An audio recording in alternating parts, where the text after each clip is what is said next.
Et si je vous disais que le bonheur n'est pas un but à atteindre, mais un état d'être à cultiver au quotidien? Imaginez un instant que la clé de votre bonheur réside non pas dans ce que vous possédez, ni dans les circonstances extérieures de votre vie, mais dans votre capacité à appliquer des principes anciens et intemporels. Et si je vous annonçais que la véritable croissance personnelle, celle qui mène à une transformation durable et profonde, repose sur des lois invisibles mais puissantes que nous pouvons choisir de suivre. Ces lois ne sont pas des idées abstraites, des concepts philosophiques qui n'ont pas de véritable application dans notre monde moderne. Non, elles sont des vérités universelles qui ont traversé les siècles, enseignées par des sages de l'Antiquité comme Sénèque et Marc Aurèle, mais aussi par des penseurs modernes. Dans cette vidéo, nous allons découvrir ensemble ces 7 lois inestimables de la croissance personnelle. Ces lois, si vous choisissez de les appliquer à votre vie, ont le pouvoir de vous mener à un état de bonheur durable, d'épanouissement personnel et même de paix intérieure. Mais avant de vous plonger dans ces principes, laissez-moi vous poser une question. Êtes-vous réellement prêt à remettre en question ce que vous pensez savoir sur le bonheur? Êtes-vous prêt à bouleverser vos habitudes, à repenser vos croyances et à adopter un nouveau mode de vie fondé sur des principes de sagesse qui ont fait leur preuve à travers l'histoire? L'importance de la croissance personnelle. La croissance personnelle, beaucoup en parlent, mais qu'est-ce que cela signifie réellement? La recherche du bonheur, de l'épanouissement et du sens dans la vie peut paraître parfois floue et même contradictoire. Dans un monde où la réussite est souvent mesurée par des critères extérieurs comme l'argent, le statut ou la reconnaissance sociale, comment trouver notre véritable voie? Pourquoi est-ce si difficile de se libérer de cette course incessante et d'accepter l'idée que le bonheur pourrait bien résider dans l'intérieur de nous-mêmes, plutôt que dans des circonstances extérieures? La croissance personnelle ne consiste pas seulement à accumuler des compétences ou des connaissances, mais à comprendre et à intégrer des principes profonds qui régissent notre façon de vivre, de penser et d'interagir avec le monde autour de nous. Nous vivons dans un monde où les distractions sont omniprésentes, où il est facile de se perdre dans les attentes sociales et les pressions extérieures.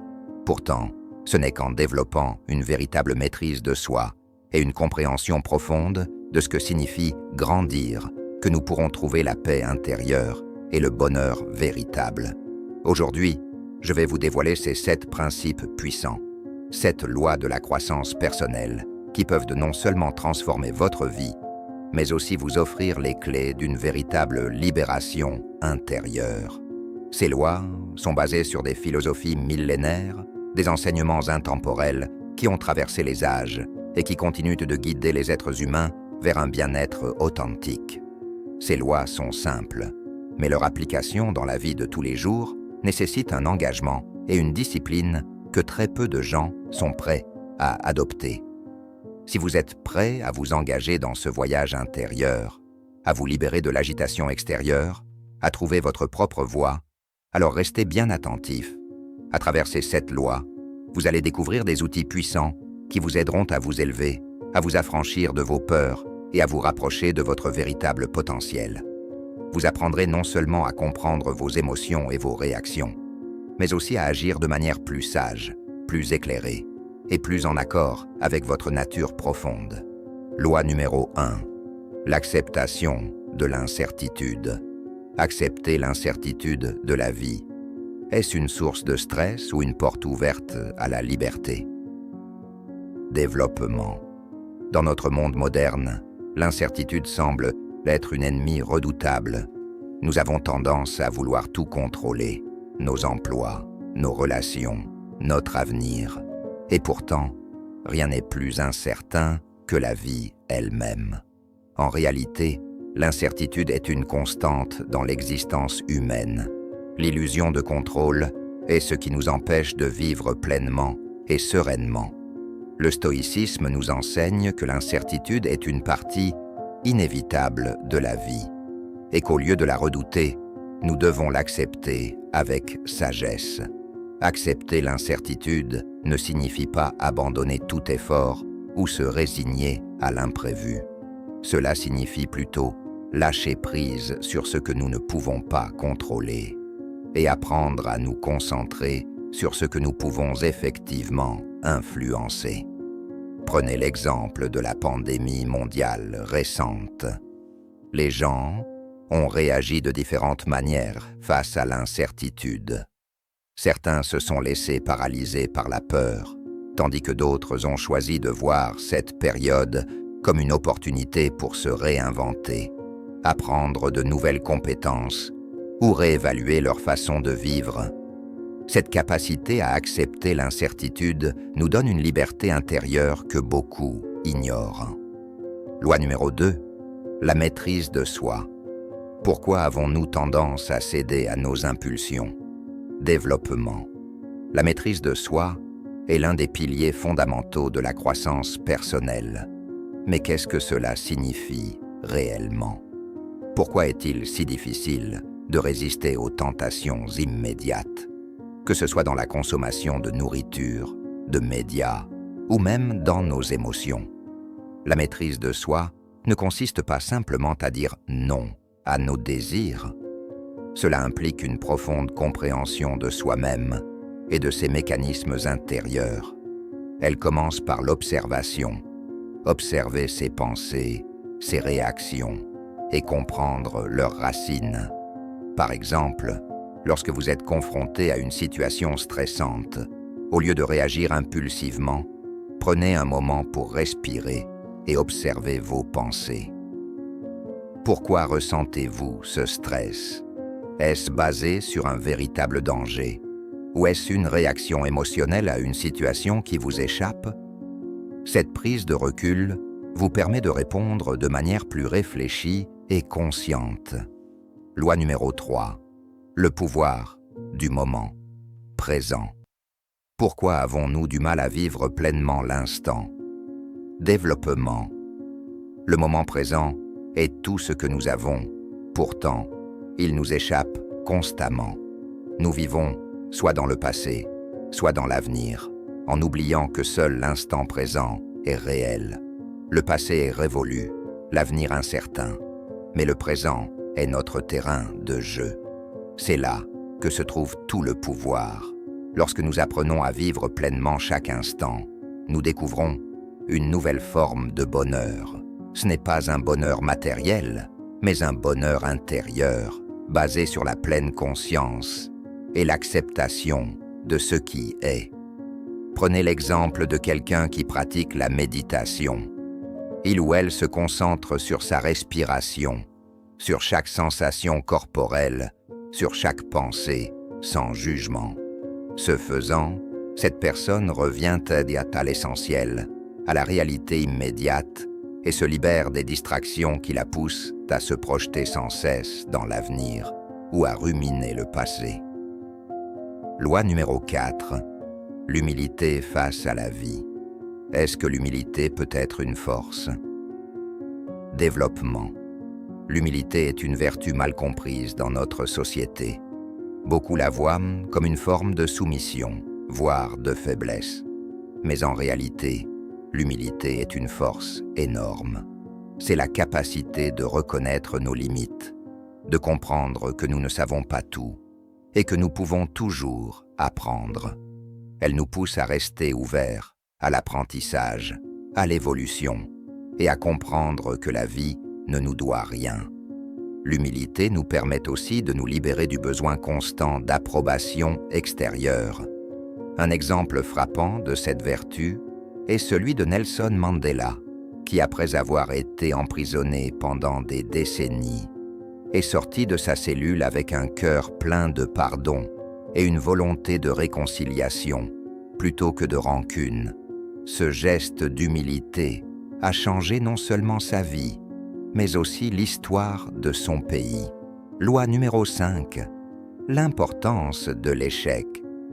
Pourquoi avons-nous peur de l'échec? Et si l'échec était la clé même de notre succès?